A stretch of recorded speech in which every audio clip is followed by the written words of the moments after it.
You are told that war is math, logistics, range, torpedo arcs, kill zones, maximum depth, battery endurance. The machines know no fear. They run on calculations, not courage. On rules, not instinct. But one rule stands above all others in submarine warfare. If they know where you are, you die. That's it. Because when you are hundreds of feet beneath the surface, inside a metal coffin lined with lead-acid batteries and torpedoes, silence is your only weapon. If you are found, if they catch your scent, they will not stop until you are broken. You cannot run. You cannot shoot back. You cannot scream. You can only wait. Because the surface owns the sky and the sea will not protect you. The depth charge is not a precision weapon. It is a blunt message. We know you are down there. On October 9, 1943, off the coast of Celebes Island in the Macassar Strait, the men of USS Puffer learned what it meant to be hunted without mercy. 43 hours of continuous depth charge attacks. That's not an exaggeration. That's not metaphor. That's the documented time the crew remained under assault from Japanese destroyers, aircraft, and patrol craft. 1,500-pound drums of TNT rolled off enemy decks, each designed to crush steel hulls and lungs alike. The noise, the pressure, the blackness. This is not the story of a battle. This is the story of survival without hope, and the human limits of endurance. This is what happens when the enemy breaks the rule. This is the impossible evasion. You are part of the United States Silent Service in 1943, the most dangerous assignment in the entire Navy. You wear no armor. You fly no flags. You strike from the dark and you die in silence. Only 1.6% of the U.S. Navy served aboard submarines during World War II, but they accounted for more than 55% of all Japanese shipping sunk. The silent service was small, but catastrophic. But the cost? Extraordinary. 1 in 5 U.S. submariners would not return. Because this is not just warfare, this is entombment 300 feet beneath the surface inside a pressurized shell. Every move, every breath, every ping from a sonar, carries weight, carries death. The war in the Pacific, a new kind of ocean combat. By mid-1943, Japan's war machine ran on supply lines, and those lines flowed through the South China Sea, the East Indies, and the Macassar Strait. Submarines were the scalpel, the only U.S. naval asset that could reach deep into Japanese waters and bleed their empire dry. But every success brought retribution. By 1943, Japanese destroyers were no longer clueless amateurs. They had learned. They had tactics. They had sonar, depth charges, and aircraft spotters. They had kill zones, pre-assigned patrol areas where any U.S. sub detected would not be escaped. USS Puffer, the newcomer with teeth. USS Puffer, SS-268, was a Gato-class submarine, 311 feet long, 27 feet across the beam, capable of diving to 300 feet, carrying 24 torpedoes and 60 men into silence. Commissioned just months earlier in April 1943, she was sleek, fast, and deadly. Her first patrol would be under Lieutenant Commander Marvin Jensen, a hard-edged officer from South Dakota with a reputation for calm under fire. Puffer's mission? Intercept Japanese shipping routes off the coast of Indonesia, specifically near Macassar, where a convoy of tankers and freighters was reported moving oil from the Dutch East Indies to the Japanese home islands. This would be Puffer's first patrol, first blood, and almost her grave. The setup, October 9, 1943. Puffer slips quietly into the Macassar Strait. Sonar shows merchant traffic ahead, exactly what they were sent to kill. But Japanese sonar hears something too. One screw out of alignment. One frequency spike from a ping.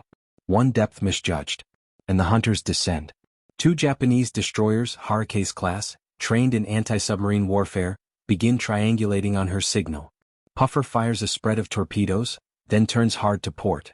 She dives to 300 feet. But it's too late. The chase is on. And it will not stop for 43 hours. October 9, 1943, 10:30 a.m. Macassar Strait, Celebes Island. USS Puffer dives beneath the thermocline. You feel it immediately. The hum of the engines fades. The lights dim. The tilt of the hull as you dive past 150 feet. Every creak of the pressure hull whispers you're not supposed to be this deep. But you don't stop. You have to go deeper. Because above you, they're coming. 2 Japanese destroyers, fast, sonar-equipped, furious. They've heard your torpedoes. And they've missed no part of the splash they made. You're not on the attack anymore. You are prey. And you're already surrounded. Hour 1, the first salvo. You don't hear the depth charges drop. You feel them. like a giant has hit the hull with a hammer the size of a truck. First distant, then closer, then a detonation so near your stomach lifts. The lights flicker. Someone swears. How close was that? Too close. But it's only the beginning. The destroyers are not guessing. They are triangulating. Your last position was broadcast, and now the net tightens. You go silent. Motors off. Pumps off. Air conditioning off. Talking? Whispered. You drift. Because even the sound of a fan can betray you. Hour 3, the hunt deepens. You feel the hull contract with every meter of depth. The crush depth of a Gato-class submarine is around 400 feet. You're at 300. And holding. But each explosion sounds closer. More precise. This isn't random. They know you're still here. Someone makes a joke about riding in a steel drum full of TNT. No one laughs. Sweat begins to gather at your temples. The air is getting heavier. And so is the silence. Hour 7, damage control.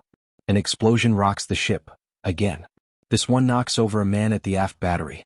You hear yelling. Smoke. The rear ventilation duct has ruptured. Some kind of backblast. Carbon monoxide levels spike. Fans are off so it lingers. You're told to put on your emergency breathing rig. But even that can't stop the stink of diesel, sweat, battery acid, and fear. The chief engineer reports a minor battery leak, not enough to require surfacing, but enough to make the air taste metallic. You're running out of oxygen. And they're still up there. You can hear the screw turns. Hour 10, decision point. Jensen calls an emergency meeting with his officers.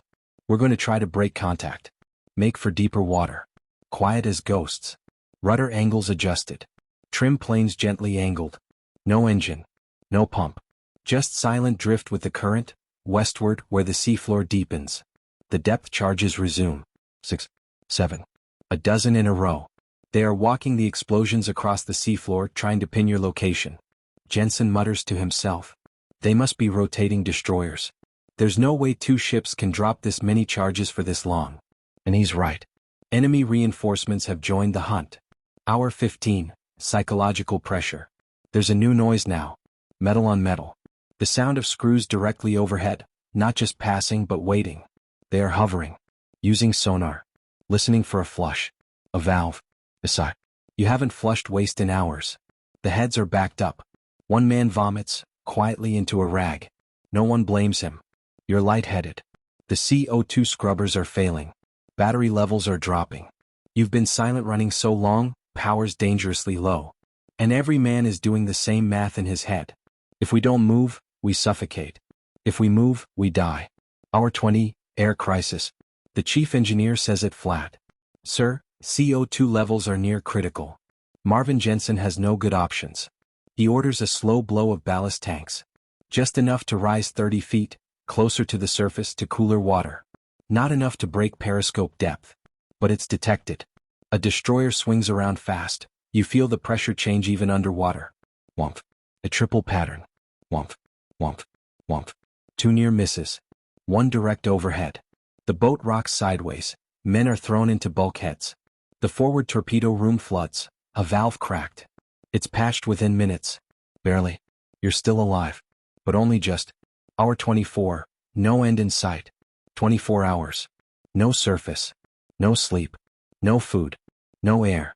The crew is hallucinating. One man insists he saw a hatch open. Another hears church bells underwater. The medical officer forces them to breathe oxygen from emergency tanks. Limited supply. They all know.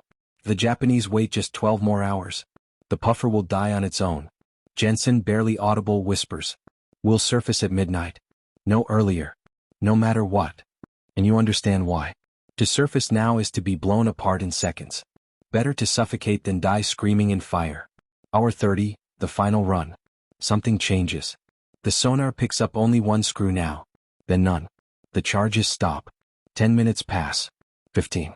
Silence. You wait. Then Jensen gives the order. All ahead slow. Make for deep channel. 7 degrees starboard. You move. It is not freedom. It is desperation. A final gamble, that after 43 hours of cat and mouse the enemy finally assumes you're dead. And they leave. Hour 43, the surface. 2 a.m. October 11th. Puffer breaks the surface. The hatch opens. The first man to look up sees stars. The second begins vomiting from the pressure shift. The third just weeps. Fresh air rushes into the bridge. Cool wind across your face. The radio room is reactivated. Contact base. Patrol complete. Submarine Puffer still alive. The silence is broken. But the crew? They will never forget it. You might think surviving 43 hours of unbroken depth charge attacks would be classified as a one-off miracle. An anomaly. A random feat of endurance, never to be repeated. But that's not what the U.S. Navy saw. They saw a data point, a revelation, and most of all, a warning. Because if one submarine could be forced this deep into the abyss for that long, what would happen if the Japanese got even better at it? The Navy investigates. When USS Puffer limped back to Fremantle, Australia, the crew were treated like heroes. But Marvin Jensen didn't want medals. He wanted answers. He submitted one of the most detailed patrol reports ever filed in the Pacific Theater. Dozens of pages on Japanese depth charge patterns, sonar ranges, and submarine countermeasures. His conclusion? They're improving. They know where we are. If we don't adapt, we won't come back. The Bureau of Naval Intelligence agreed. What they found shocked them. The Japanese weren't just dumping charges randomly anymore. They were coordinating destroyers. Listening for exhaust bubbles. Timing sonar sweeps with explosive barrages. They had evolved. Now the U.S. submarine fleet had to do the same. The tactics change. After Puffer's report, COMSUBPAC, the Pacific Submarine Command, changed doctrine. Silent running protocols were updated. New training emphasized acoustic camouflage, how even mechanical ticks inside a sub could reveal its position. A full review of hull integrity at extreme depth was conducted.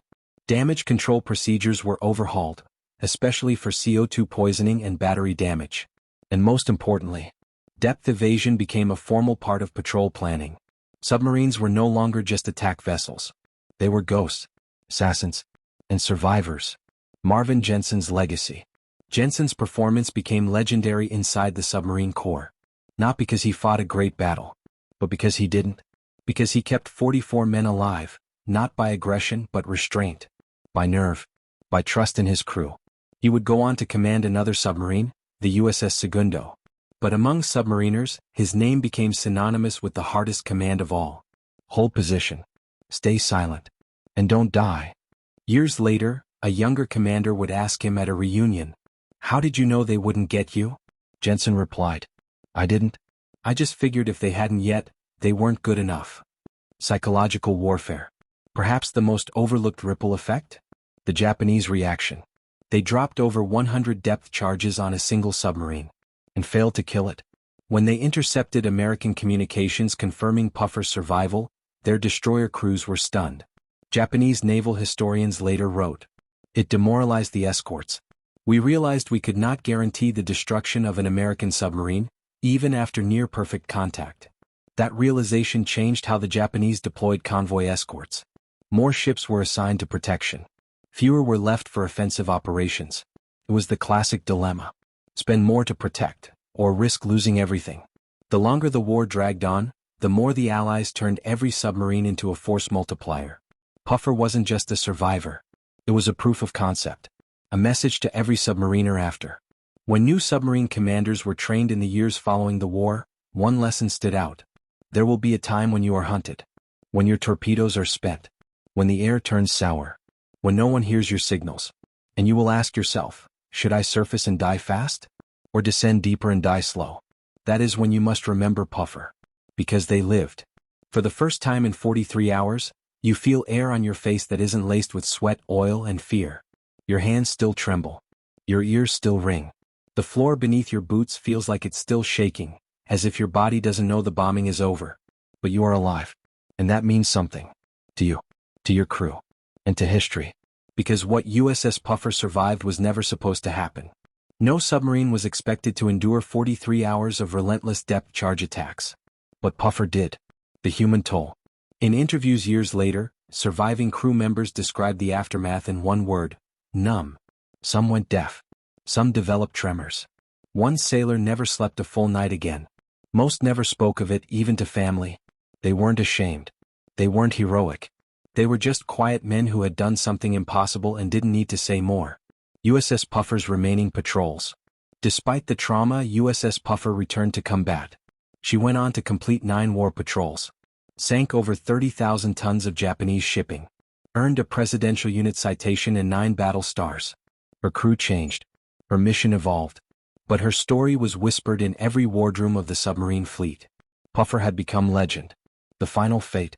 After the war, USS Puffer was decommissioned in 1946. She sat in reserve for a decade before being used as a target for torpedo testing.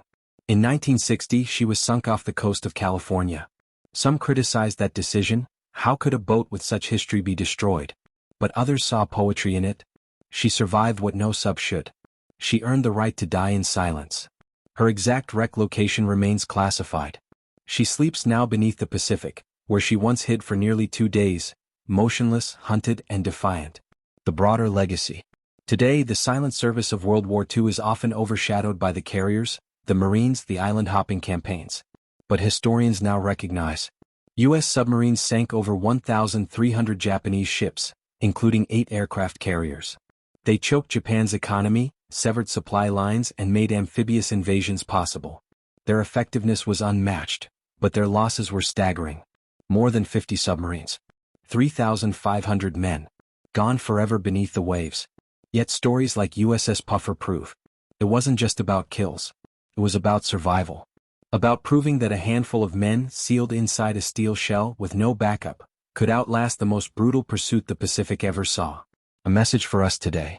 History remembers battles, victories, defeats, but it rarely remembers endurance. USS Puffer didn't win a battle that day. She didn't sink a carrier or break a blockade. She endured. And in doing so, she changed naval warfare. So the next time someone says history only remembers the winners, tell them the story of a submarine that was hunted for 43 hours and never gave in. That's worth remembering. If this story moved you, if you believe the silent service deserves to be remembered, please like this video, share it, and subscribe to the War History Bureau. Your support helps us bring hidden moments like this back into the light. And if someone in your family served on submarines, drop a comment with their name. We read every one. Until next time, stay curious, stay respectful, and never forget what it took to survive the impossible.